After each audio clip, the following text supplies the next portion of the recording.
On to Pakistan now. The political crisis in the country reached its peak after Imran Khan earlier advised the president to dissolve the assemblies and then called for early elections. And now the leader is set to sit on a protest.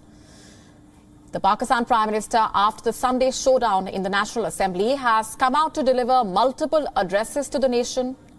When and how Pakistan would be going for these early elections is not clear, but it seems that Imran Khan is already in campaign mode.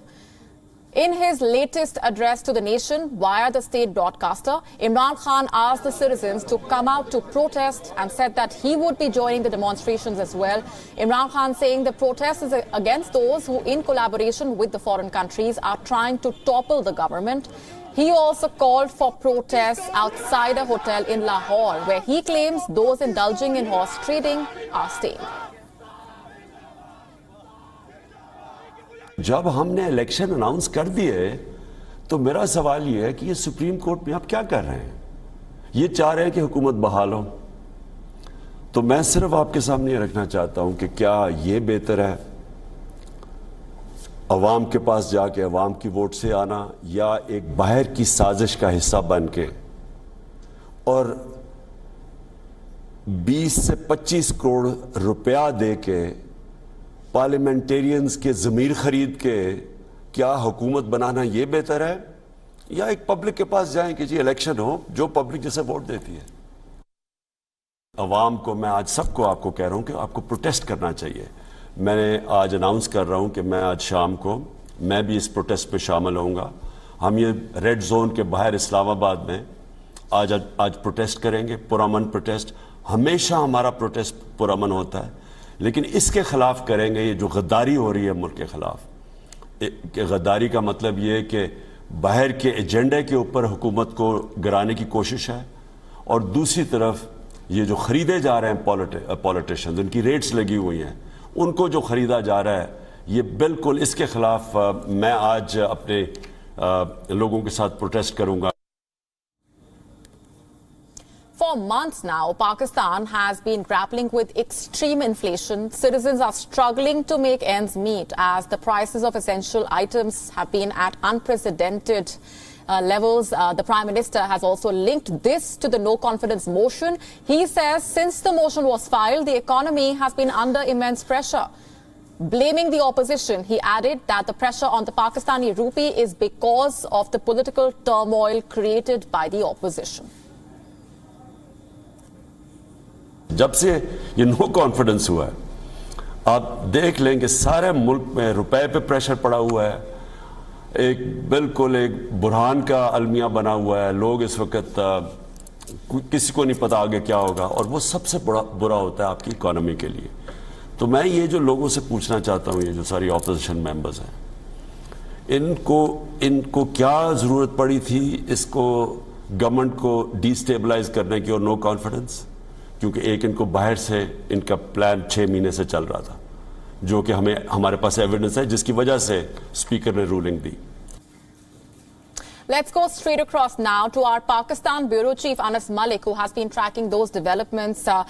Anas, how valid is this accusation by Imran Khan that the opposition has caused this economic crisis through its no-confidence motion against him, when the very reason why the no-confidence motion was brought in was because inflation was spiraling out of control and the economic crisis was deepening and the Imran Khan government was failing to handle it? Molly, before I answer your question, I'd like to share a piece of breaking news beforehand. The Pakistani President Arif Ali has just written to the Pakistani opposition leader Mia Shehbaz Sharif, and he has sought a name for the appointment of a caretaker Prime Minister in lieu of the suggestion that has been put forward by the Pakistani Prime Minister Imran Khan of Justice Gulzar Ahmad. He's asked that in case if he has a better name or any other name that can be suggested, then that has to be proposed to him by the 6th of April under Article 224A, 1A of the Islamic Republic of Pakistan's Constitution. Otherwise, they will have to proceed as per procedures in accordance with the Constitution on the names in the stipulated time frame. Now, what is to be noted that earlier today, the President of Pakistan had written a letter to both the opposition leader and to the Prime Minister, both, and after which the Prime Minister had sent a name to the President. The opposition leader, on the other hand, had said that he's not going to send the names because that's a violation of the constitution and law that is being done on the part of Imran Khan and the President himself. Now, answering your question with regards to the economic conditions, well, practically the economic conditions have not been in control of the Imran Khan government since they took charge. The circular debt has increased, the foreign debt has increased, the loan has increased, rupee has devaluated by a greater amount in the past 3 or 3.5 years since Imran Khan has been in power.